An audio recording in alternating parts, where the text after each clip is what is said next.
We'll be skipping sections 4, 5, 6, 7, and then going on to section 8, business and economic applications, break-even analysis, and supply and demand. So here we'll be using a little bit of what we had, systems of equations, to solve some of these problems. The money that businesses spend to manufacture a product is its cost.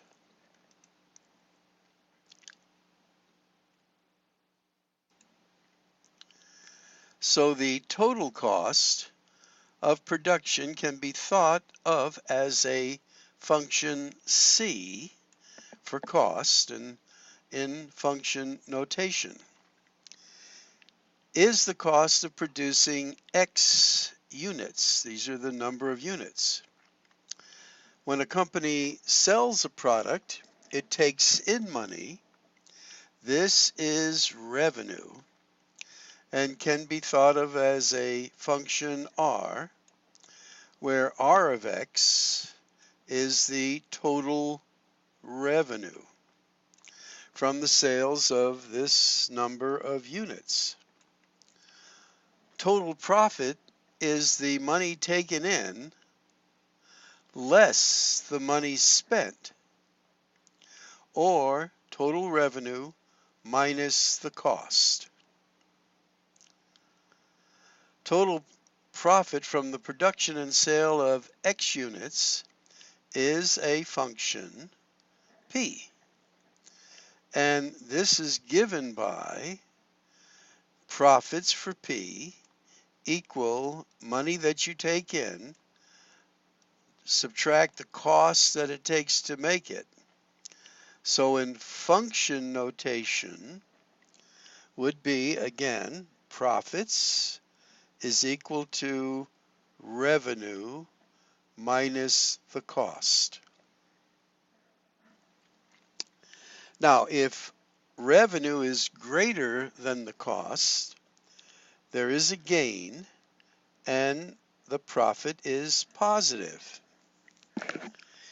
If the cost is greater than the revenue, then there is a loss and the profit is negative.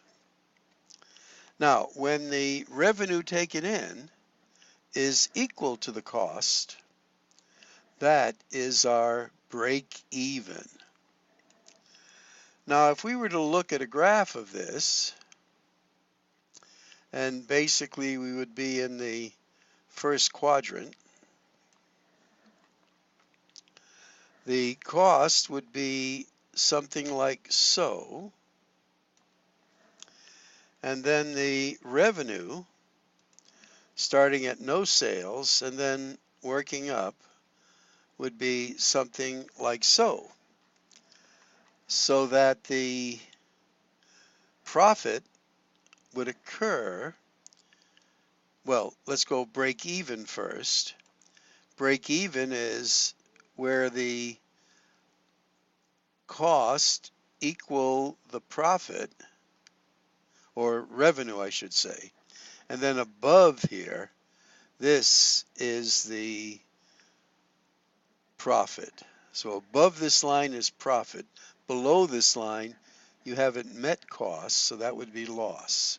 So a little idea of what we're going to be doing in this section. And this is, I think, is a good thing to sort of understand.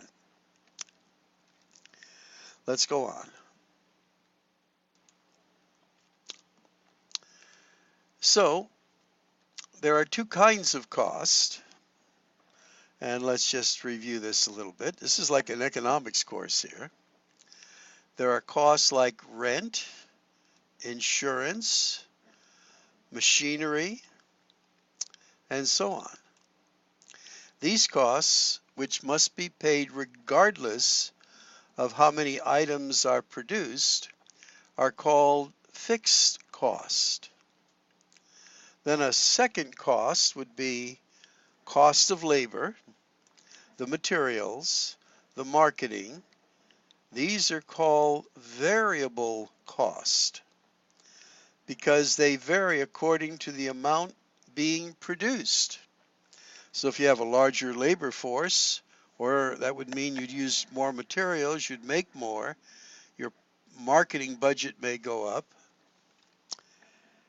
The sum of fixed cost and variable cost gives the total cost. Okay, there we are. Good background. So let's look at example 1 here. You're going to make chairs, and that's what they have in the picture here. Renewable Designs is planning to make a new chair. Now the fixed cost would be $90,000, and it will cost $150 to produce each chair. That's the variable cost. Each chair will sell, once it's produced, for $400. Okay. And our questions are down here.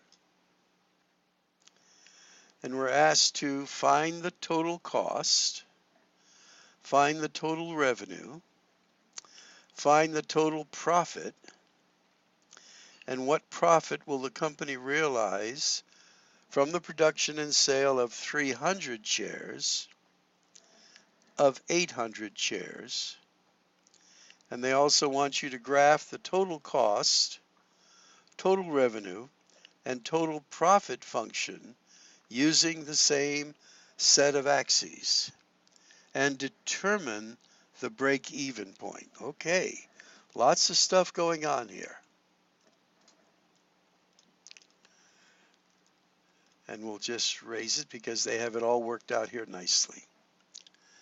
So the total cost is going to be, in function form, fixed costs plus variable cost, or the function of C is such that 90,000 plus this, where X is the number of chairs produced.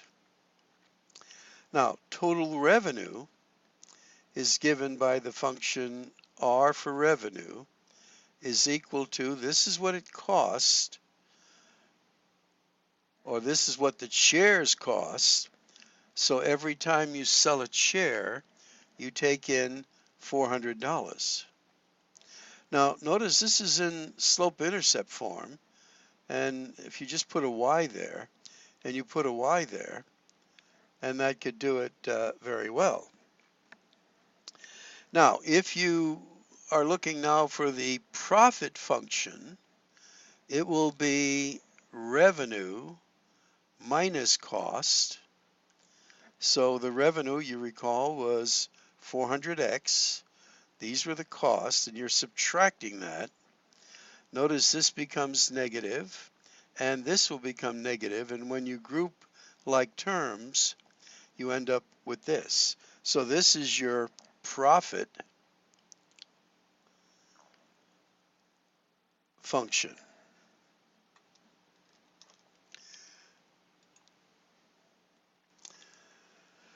So they're asking us for 300 chairs.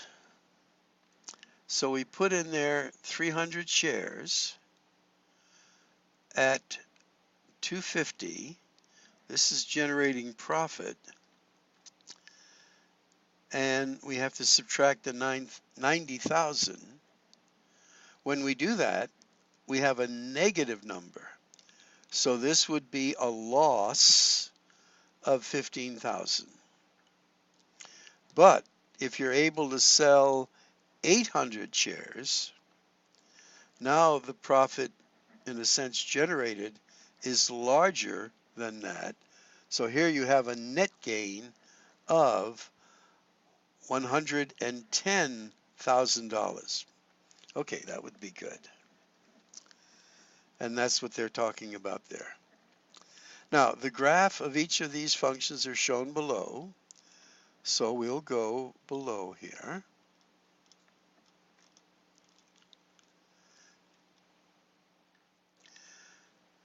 And right about there. Okay. So notice down here are the number of chairs, and then this is amount of money.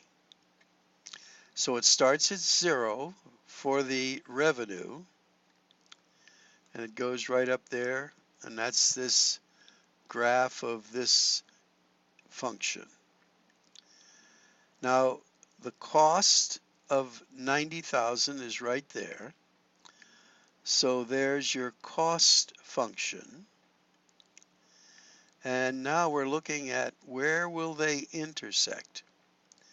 Well, they intersect right here at about 350 chairs. That's your break-even point. And then if you were to graph the profit, here, you're starting at less than 90,000. That's what you had to put out of your pocket, so to speak. And then this would indicate profit here. So there it is, all laid out. And basically, since we have y equals y, or in this case, dollars equals dollars, we can equate each of these to each other.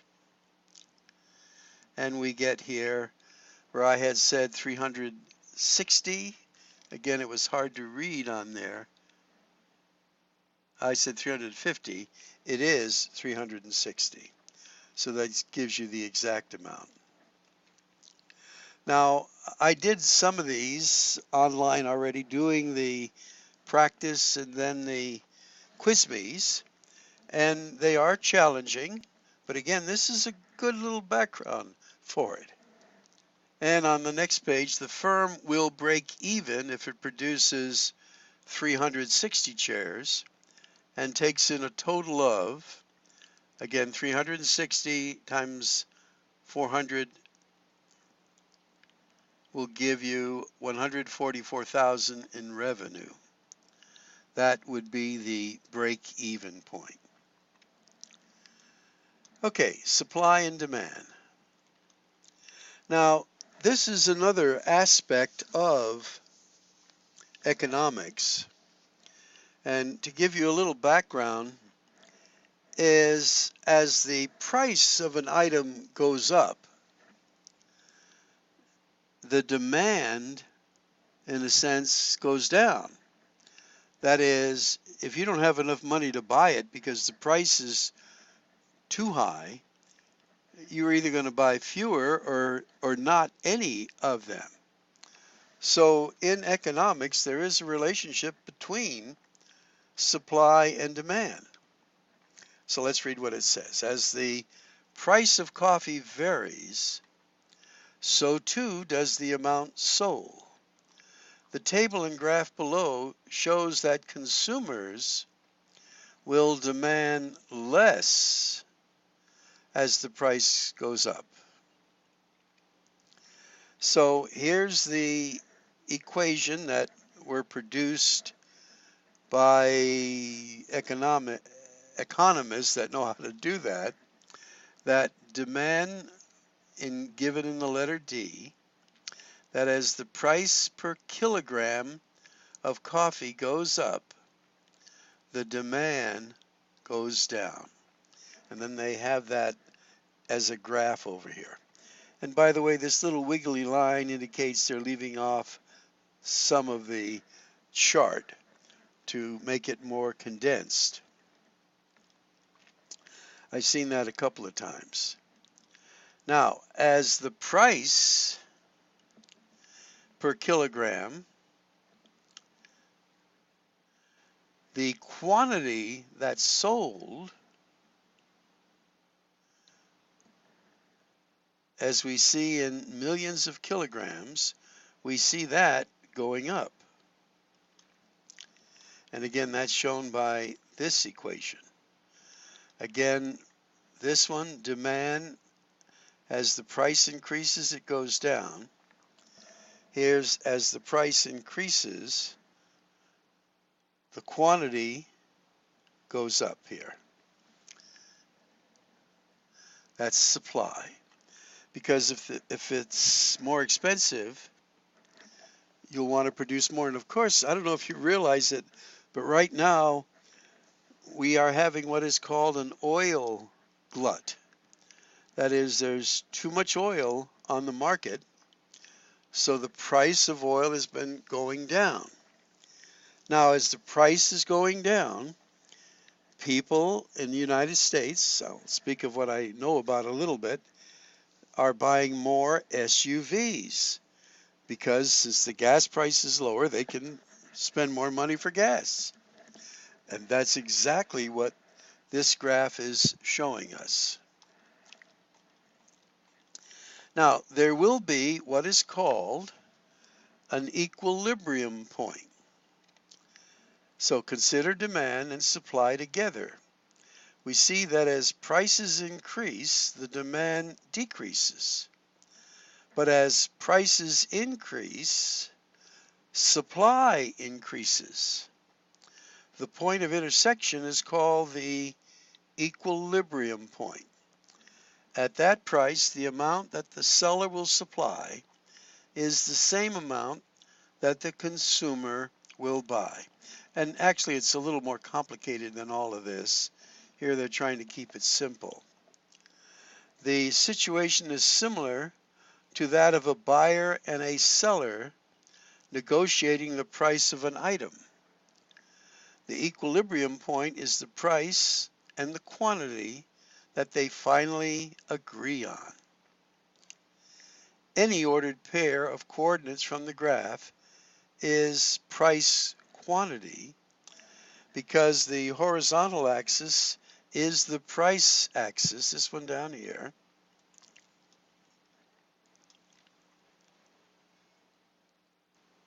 and the vertical axis is the quantity. If demand function and S function supply, then the equilibrium point is where one equals the other. And again, tying it into what we've been doing, the point of intersection. So this is what they will ask us, I'm sure, to work on. So find the equilibrium point for demand and supply given these functions. Again, D is demand, P is supply. And we will work these out. Now they're saying since both the demand and supply are quantities and they are equal at the equilibrium point, we can say quantity is this, quantity is that. So it's like y equals this, y equals that. So we can have this Q equal this Q, which is what they have. So they end up with the letter P, after they do the algebra, equals 12.5. Thus, they're saying, the equilibrium price is $12.50 per unit. Now, if we put that back into either the D demand equation or the supply equation, we can find out what S is. So there we're putting it there. And we find then that the supply is 250 units. So the equilibrium point on that graph would be when the cost of the item is this much money, we will sell this many units. And that's what it looks like on a graphing calculator. Okay, sort of short. Lots of stuff going on. There are some matching here. We will do some matching in our little booklet, and we'll do some examples as well, as you will be doing some on your QuizMes after you do some practice. This will wind up chapter 3, and we'll be preparing for a test.